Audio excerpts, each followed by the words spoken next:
Olá pessoal, a graça e a paz do Senhor Jesus, aqui quem fala é o pastor Luiz Felipe.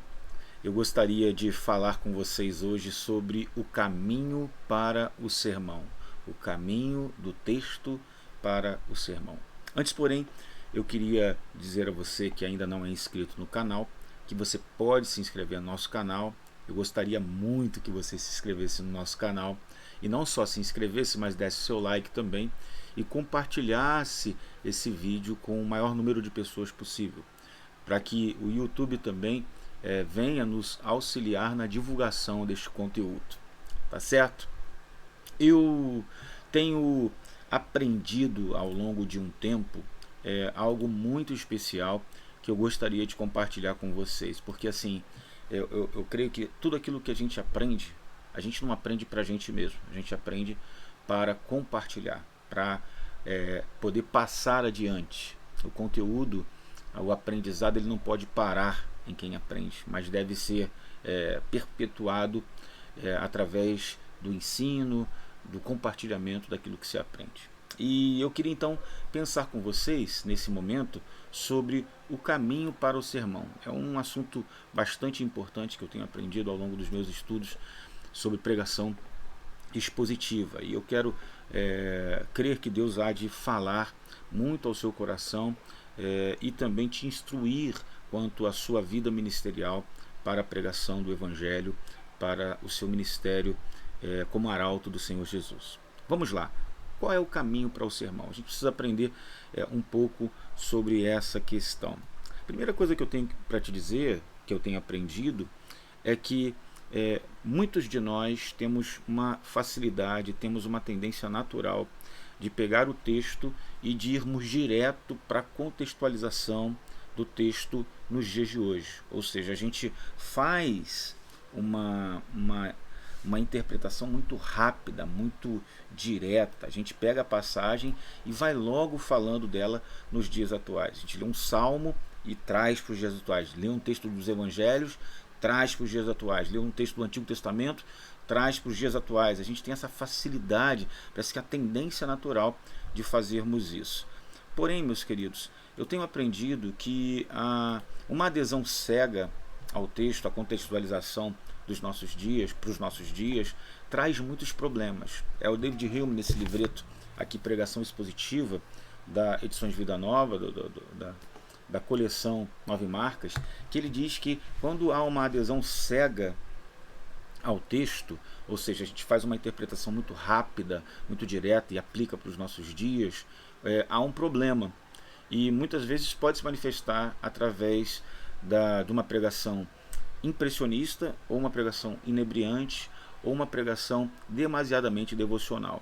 Quando a gente fala de pregação impressionista, o David Hume diz que é aquele tipo de pregação em que você tira as primeiras impressões e começa então a falar, a comunicar várias coisas que você no primeiro momento, no primeiro olhar, na primeira leitura extraiu dali. E aí fica aquela coisa muito sem nexo, meio impressionista, a exemplo das pinturas impressionistas.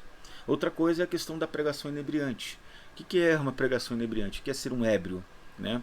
É como um bêbado, né, que apoia-se num poste, mas na verdade o poste está ali para trazer luz para ele, mas ele não se utiliza do poste da maneira correta, mas usa o poste para se apoiar, se escorar. Então tem muita gente que faz justamente como um bêbado a interpretação da passagem. Ele usa o texto que está ali para trazer luz a ele, apenas para apoiá-lo naquilo que ele tem no seu pensamento. Isso é um problema muito sério também, muito sério. E outra questão da pregação demasiadamente devocional.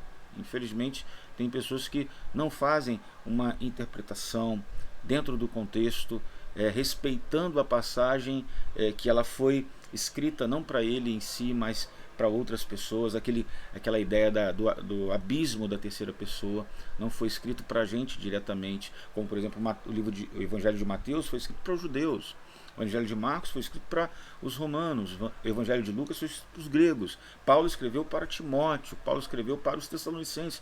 Há um abismo entre nós e o texto. Então a gente precisa respeitar essa questão.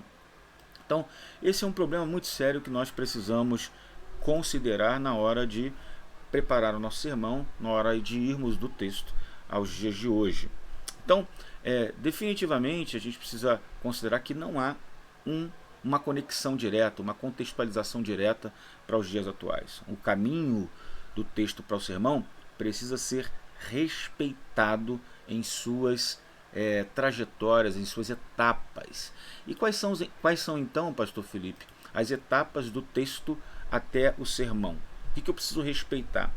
Eu preciso entender, no primeiro momento, que existe um público original, que, como eu falei, a questão do abismo da terceira pessoa, existe um público original que recebeu aquela mensagem. Esse público original que recebeu a mensagem a gente precisa entender o seu próprio contexto. Então, a primeira coisa que a gente precisa fazer é ir do texto até lá e então onde o texto foi escrito para o público original que o texto foi escrito. Então não há uma interpretação direta, né? Não há. A gente precisa fazer então essa ponte do texto com aquele mundo. Inclusive o John Stott diz no seu livro que pregar é fazer uma conexão, uma ponte entre dois mundos. Então ele tem um livro, inclusive, escrito chamado Entre Dois Mundos. E é exatamente isso. O pregador é aquele que vai àquele contexto lá então, no mundo bíblico, para depois fazer uma contextualização com o mundo atual. Mas precisa-se respeitar as etapas. Então a primeira coisa que a gente faz é a chamada exegese, né, que responde à pergunta o que o texto significou lá no passado. Outra coisa importante que a gente precisa considerar é que se a gente vai no texto e estuda o texto e vem direto para os dias de hoje, a gente também incorre em um grande erro. Por quê? Porque a gente pode cair na malha do intelectualismo ou na malha do moralismo teológico, ou seja, a gente aplica a mensagem de uma forma muito legalista, sem considerar o Evangelho de Jesus Cristo. Então, pregar não é você transferir informações ou mesmo exigir das pessoas mais do que elas podem responder. Então, para a gente pregar de forma eficaz, biblicamente, teologicamente, o Evangelho, a gente precisa considerar um outro trajeto, que é o trajeto do lá e então para a cruz, para o Evangelho, ou seja, fazermos uma reflexão teológica baseada no Evangelho e perguntar como que o Evangelho afeta a minha compreensão dessa passagem bíblica. É muito importante que a gente faça isso. Agora, a gente não pode ir do texto direto para o Evangelho, pastor Felipe? Não. Por quê?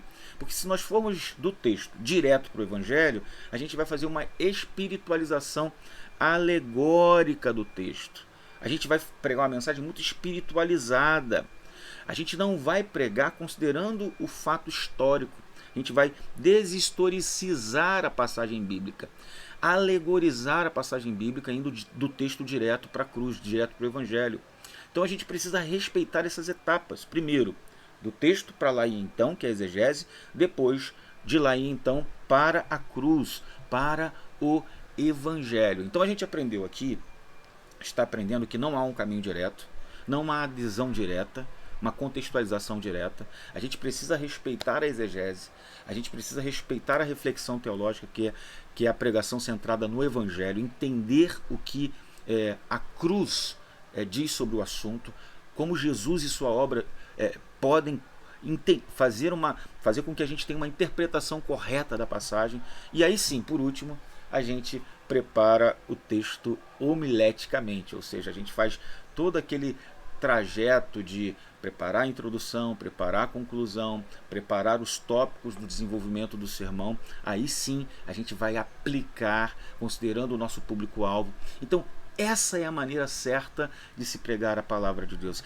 Esse é o caminho correto para um sermão ser eficaz. Então a gente precisa respeitar essas etapas da passagem bíblica e da pregação bíblica do Evangelho. Tá certo? Então tá aqui o meu recado, tá aqui a minha mensagem para você, tá aqui a minha contribuição no seu ministério, e eu espero muito que esse texto, vídeo possa chegar a muitas pessoas e você compartilhar e você ver e rever esse vídeo curto, objetivo, mas eu acredito que vai ser muito importante para você. Tá certo? Deus abençoe ricamente a sua vida, meu querido, minha querida, e que você continue assistindo aos nossos vídeos e, mais uma vez eu digo, não se esqueça de se inscrever se você ainda não é inscrito e de deixar o seu like aqui no nosso canal do YouTube. Deus abençoe, um grande abraço, um grande beijo no seu coração. A paz do Senhor Jesus.